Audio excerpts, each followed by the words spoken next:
Oh wait, I want to show you the slides first. Let me do that first. Sorry. Bachelor pieces, oils, and fats, low FDM, and colder temperatures. Right, sorry. Sorry about that. I gotta get the other video.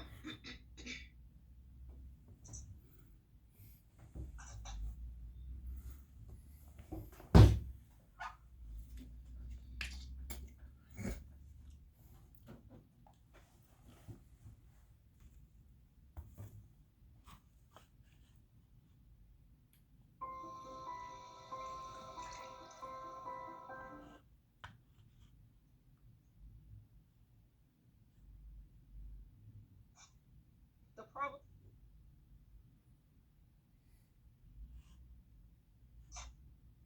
for making this all possible. Okay, so we're going to talk about how to develop a laboratory program incorporating microbiology. Okay, so what's the problem? The problem is a lot of facilities just don't have enough staff that they could dedicate to doing wastewater microbiology. I was fortunate.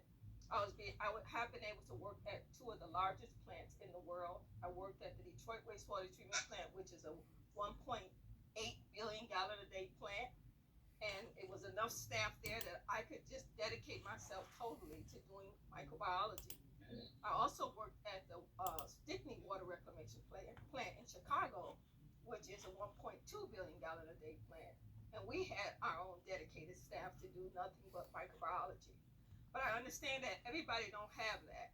And when I went to Wisconsin and worked for the Department of Natural Resources, I found some of the little wastewater treatment plants that the operators had to do the maintenance. They had to do keep the grounds up. They had to do the laboratory. They had to do all of the work just themselves. And some of them were the mayor or the city council member. And so they just didn't have enough dedicated staff to do this. So what I'd like to do with this course is give you some simple things, simple techniques that you can do that doesn't take a lot of time, and you don't really have to worry about having dedicated staff to do.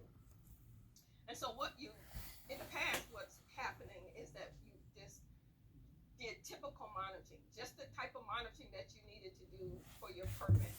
And so that might include monitoring your influent, monitoring your effluent for pH, for the amount of BOD that's coming in, or your suspended solids. So we want to add some additional monitoring, because this additional monitoring will help you to really get a handle on how your plant is operating. So it's just beneficial to be able to just incorporate some additional analysis, because these are microbiological systems, and so it's the microorganisms that do the work of treating the water. So it'll be just bring you so much more information if you can just kind of look at and see how these microorganisms are performing. Okay, so if you just can conduct these analyses routinely and consistently, then it will help you to just get a really good idea how your plant is working. So let's look at the supplies that you'll need. If you're going to set up a lab, I want to show you the supplies that you'll need. So you'll need a box, you need slides, just standard microscope slides. And these are like 1 inch by 3 inches. 1 inch by 3 inch slides. And I suggest you try to get slides that don't have a waxy coating on them. So have them pre-cleaned, because you want to be able to make a smear. And if you don't have the pre-cleaned slides, then the water will bead up on the slide. So I recommend you try to get a pre-cleaned slides. So you want to get slides. You'll need slides. You'll also need a standard cover slip. So these are cover slips. They're 22 by 22 inch square, 22 by 22 millimeter square. I recommend that you get at least this size. You can get them bigger, but make sure that they're at least 22 by 22. Okay, so you'll also need a plastic water bottle that you can use to rinse the stains off, and we'll go through how to do the stains. You're gonna need a wax pencil, and I'll show you what to do with that wax pencil. You will need a ruler that has centimeter markings, because you're going to be able to measure in centimeters on your slide.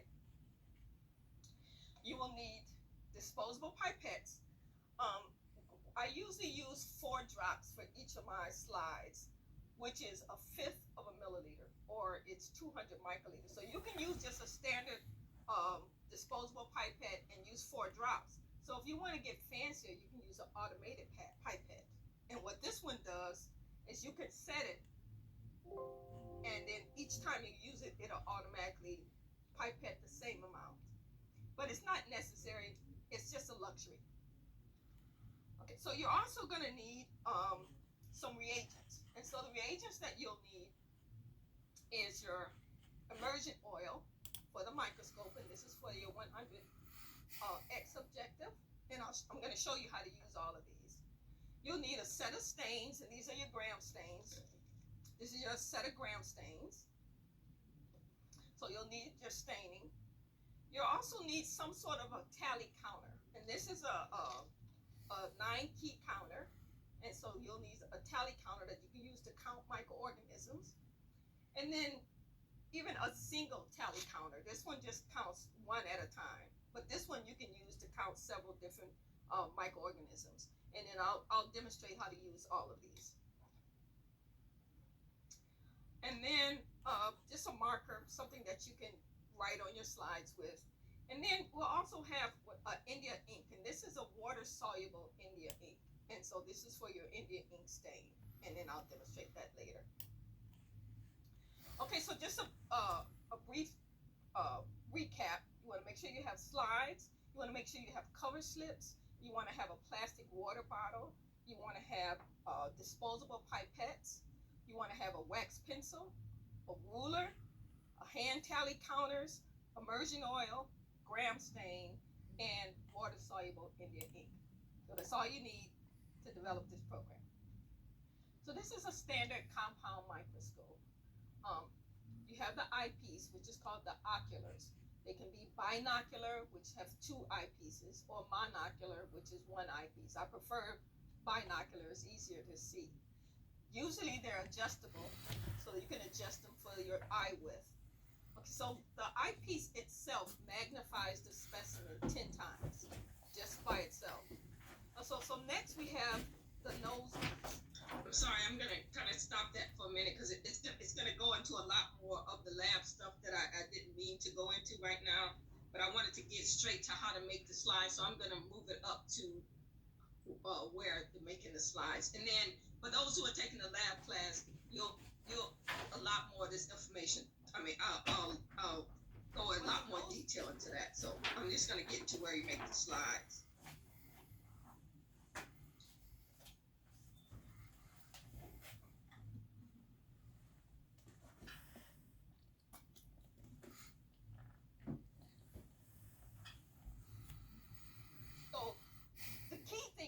Always that we don't want one count on it. Okay, so the key thing is you want to always collect your sample from the same location all the time. You don't want to change it up, so you want to always be able to compare apples with apples. And then you want to use the same sample with all of your tests. So if I'm going to do a protozoan count on this one, and then grab a different sample and do a Zuglio count, and I'll describe those to you later. That we don't want you to do that. You always use the same sample for all the different analysis. Okay, so let's go through a typical day in the laboratory. Okay. So first I want to show you how to actually just prepare your slides. Okay, so I know you were wondering why I said get a ruler. Okay, so what I do is I like to mark a 2 centimeter area on the slide. Why 2 centimeters? Because I just picked 2 centimeters. Because the important thing is that you want to be consistent as much as possible. And so we're going to contain our sample within the same area on the slide. So every slide, every time we look at doing analysis, we want to cover the same area on the slide. And so I like to get a 2 centimeter ruler and mark a 2 centimeter area. If you want to use 3 centimeters, 3 centimeters, but whatever you do, do the same thing all the time. And so, I'm going to mark my slide. And I'm using a wax pencil, and the reason why I'm using a wax pencil is because a wax pencil is raised off of the slide. And when I put my sample in between the wax pencil, it won't flow outside that boundary. It'll stay in that boundary, so I can keep the sample contained in the same area on the slide. Okay, so you always want to use the same sample for every single analysis that you use for every single analysis that you use. You will always make sure you use the same sample. Okay, so a typical day in the laboratory, when you come in, you will grab your sample. You want to grab a fresh sample, and then you want to take a portion of your sample and you want to have suspended solids and volatile suspended solids analysis done on that sample, because we're going to need that information when we do our calculations. But you want to make sure you do it with the same sample, okay, and not a different sample, because you want to know the concentration of the sample that you're actually doing your counts on, or that you're actually looking at. So there are two ways to prepare your slide. One is doing a smear, and we use a smear for staining, and the other way is a wet mount. Okay, so a smear is simply, we want to make sure, we want to be safe, so we want to make sure we put our gloves on before we handle our sample, because these are microorganisms.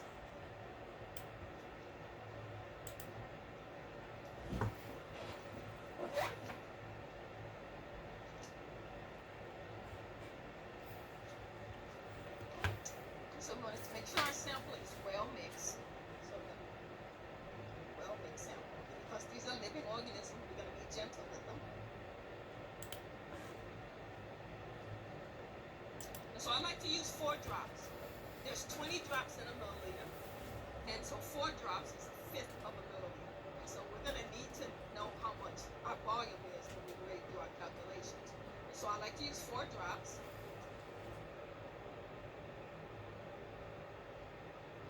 And the good thing about the wax pencil is that it's raised and it keeps the volume of the sample within that fixed area. So then I'm just going to smear it across. And I like to do my smear first, because you have to set this aside and it has to dry for 2 hours. And so we want to make sure we take care of our smear first. So now I've done my smear, so I'm just going to set this aside and wait for it to dry. Okay, so the other way to prepare the slide is what's called a wet mount. And so with a wet mount, and you notice that my sample is settling, so I need to mix it again. So you want to always make sure you have a well mixed sample.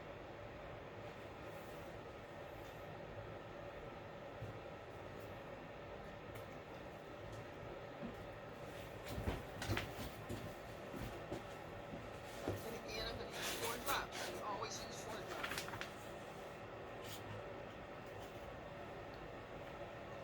So now with the wet mount, you need to use a cover slip. Wet mounts, the reason why wet mounts are so important is because you can see how your microorganisms actually behave in their natural environment. So you see them living and running around and crawling.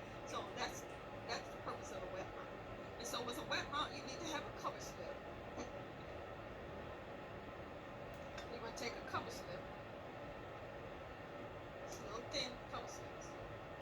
And you want to hold it kind of in an angle until it touches the drop, and then you just let it go.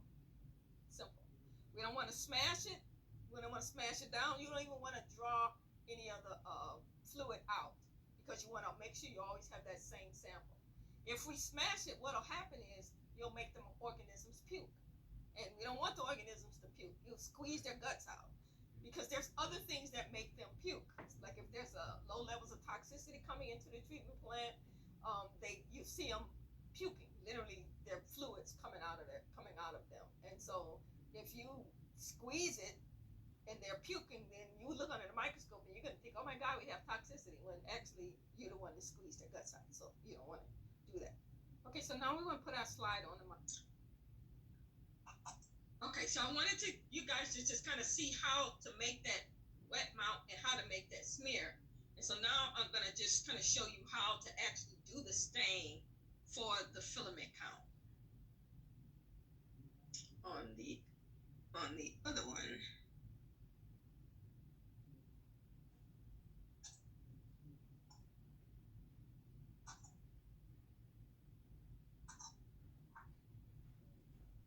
So I'm going to go to get the other video.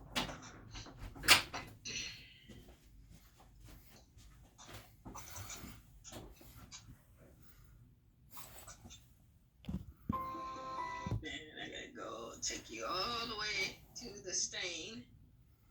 I think it's way down here.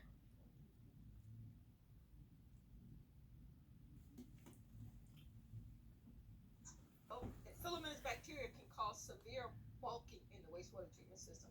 And what I mean by bulking is the key to treatment is this separation between the liquids and the solids. When you have filamentous bacteria, it prevents this from separating. And so your solids just won't move. They'll just kind of stay. And so you don't want that, because this clear liquid off the top is what flows over into the rivers and streams. So if your solids doesn't separate, then you're going to have dirty water coming over. You'll violate your permit. And so what filamentous bacteria do, they're long, they're stringy, they cause a bridge between those flock particles, and it makes it difficult for the sludge to settle. So you can do a count of total filament count and find out what's your normal. And when you start seeing that filamentous bacteria count going up, then you'll know that it's going to interfere with your settling, and then you can take appropriate action. Okay, so when you want to do a filamentous bacteria count, you do a filamentous bacteria count on the smear. Okay, so we did that smear earlier. And so I'm going to show you how to do the gram stain. It's a simple stain. Okay, so you can use anything. You can use a little plastic cup. You can use an aluminum pan, or you can just get a fancy slide staining rack. But it doesn't matter. But just anything simple, anything that you can use to hold the slide. Okay. So this is our dry smear. You want to make sure it's dry, because if we put the stain on it and it's not dry, it's going to rinse your smear off. Okay. So the gram stain is made up of 4 stains. So the first one is called the crystal violet, and you want to make sure you shake it, because sometimes the crystals form. So you want to make sure that the crystals dissolve. So what happens is what the gram stain does is it's based on the cell wall of the microorganism. So your flock formers have a fat around their cell wall, or a lipopolysaccharide fat. And they need that slime so that they can come together to form flock. And so they're what's called gram negative. And so what the gram stain does, it lets us know if these bacteria have that slimy fat around them. So if they have the fat, this purple dye will not stick on them. If they don't have the fat, then the purple dye will stick on them. Okay, so the gram positive is purple because it don't have fat. The gram negative is pink because it has fat. And so the first step is the crystal violet.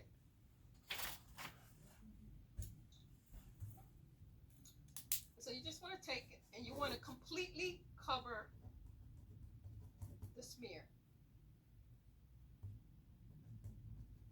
And then you let this stay on for 1 minute. So we're going to let this set for 1 minute.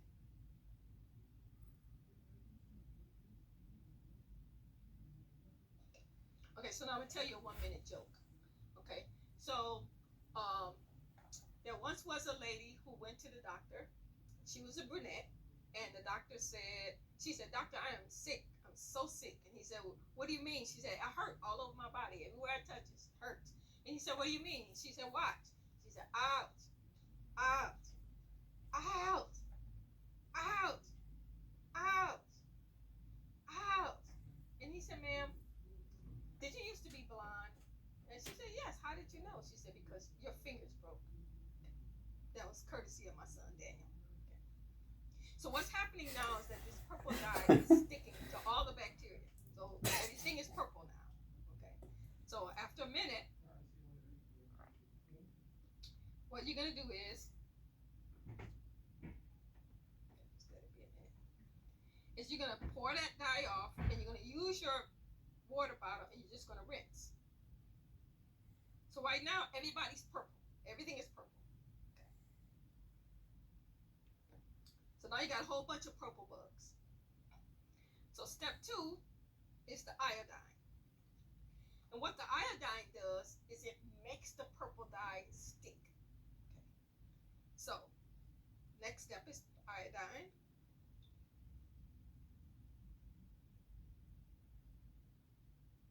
And you want to use a different pipette with each stain because you don't want to contaminate your stains. So you completely cover it, and you let that sit for a minute. Now I'm going to tell you another joke. Once was 2 neighbors that hated each other, couldn't stand each other. and they just didn't get along at all. And so the one neighbor, she looked out in the backyard. The neighbor, she looked out in the backyard and she saw her dog, and the dog had her neighbor's bunny rabbit in its mouth, and it was just shaking it, and it was obviously dead. And so she said, "This is not going to help my relationship with my neighbor. We already can't stand one another." So she snatched the dead bunny out of her dog's mouth, and she took it in the house. She gave it a bath, and she scrubbed it, and she blow dried it, and puffed it up, and made it all white and fluffy. And then she snuck over in her neighbor's yard, and she put that bunny back in the cage. And then she went in the house. Then all of a sudden she heard this blood-curdling scream. And she went outside and she said, "What's wrong?" She said, "Well, my bunny died 3 weeks ago and is back in the cage."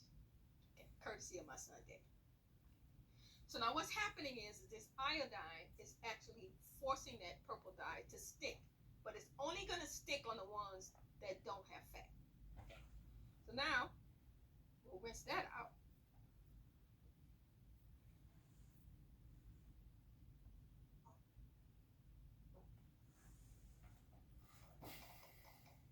So now you have purple dye on both types of microorganisms, both types of bacteria. So the next step is called the decolorizing step. So I'm going to use alcohol, non-drinking grade alcohol, and this alcohol will rinse the purple dye off the ones that have fat. Okay, but it's not going to rinse it off the ones that don't have fat because the iodine made it stick on it. So this step is the crucial step. So this is the crucial step. I don't want you sandblasting, okay? So I want you to add the alcohol drop-wise. And if you look, you will notice that the purple dye is actually running off. And so what's happening is the purple dye is running off the ones that have fat. And it's not running off the ones that don't have fat. So you want to just add this drop-wise. And you just keep doing it until you don't see any more dye running off. Now you don't want to do it too long, and you don't want to do it too hard, because then you're going to make it purple dye come off the ones that they should stay on. So this, you can do this for about 25 to 30 seconds. Should be enough. But it actually depends on how concentrated your smear is. If you got a real thick smear, you might have to do it a little bit longer. But just kind of keep an eye on it until you no longer see anything running off. So now I got a bunch of purple bugs, and then I got a bunch of naked bugs, some that don't have color. So it's not fair to them. We want to get them some color because we just rinsed all the purple dye off of them, the ones that have fat. So that's what we use our saffron in. So this one will give the other ones some color. I can use the same pipette that I use with my alcohol because it's not going to contaminate mine. So you want to completely cover this, and you completely cover it for a minute.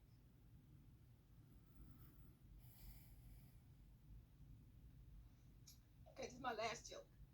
There was a man, he was walking on the beach, and he saw a shiny object in the sand, and he picked it up, and it was a lamp, and he rinsed it up, rubbed it and rubbed it and rubbed it and shined it up, and then this big genie came out, and the genie said, "Look, I want to tell you, I'm not a normal genie. You don't get 3 wishes. You get 1 wish, so you better think hard, you better think long, because you only get 1 wish." So the man thought, and he thought, and he thought, and he said, "You know what? I want to travel, but I'm afraid to ride boats. I'm afraid to fly. I always wanted to go to Hawaii."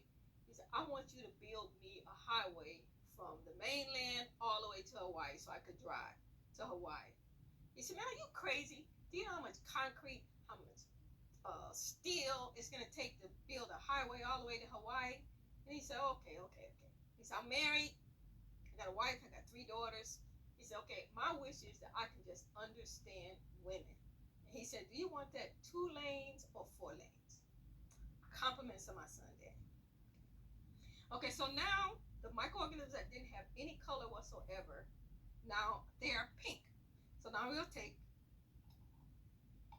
and we'll rinse that out.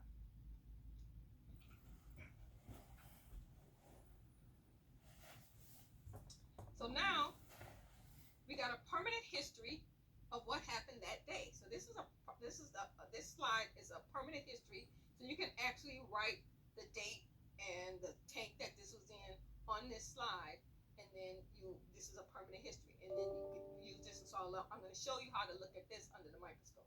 Okay, so you want to make sure you block the water off. So you can gently, you don't have to worry about the stain coming off because that's permanent.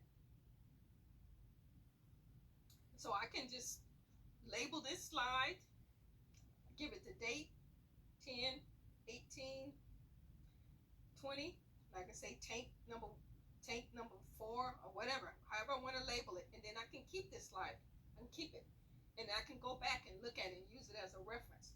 So when you have a stain slide, you always want to look at your stain slides under oil.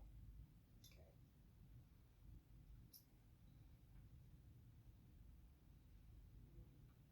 So we're going to put our slide on the microscope. And we're going to move all of those out of the way so we can put our oil on. And you can put your oil directly on top of this slide. You don't have to put a cover slip. Whenever you do a smear, you don't use a cover slip. You can put the oil directly on top. And it won't come off. It won't make the smear come off. And then you want to take and you want to rotate your oil immersion lens right into the oil. And then you want to look at this under bright field. So you want to use your most light, your bright light, and then you'll be able to see the different types of filaments. Okay, so how do we do a filamentous bacteria count? We also want to do the scan. So we'll start at the top corner. So we'll start at the top corner. And what the best thing to do a filamentous count is that you want to buy what's called a eye reticule. So you want to make sure that your eyepiece is fitted with a reticule that has cross hatch marks on it, like you see here on this image. So in order to do the filamentous count, you use oil, scan it 3 to 5 passes, and you can use a single hand tally counter. So the reason why you have the reticule is because what you want to do is you want to count every filament that intersects with that. Okay, so filamentous bacteria. Okay.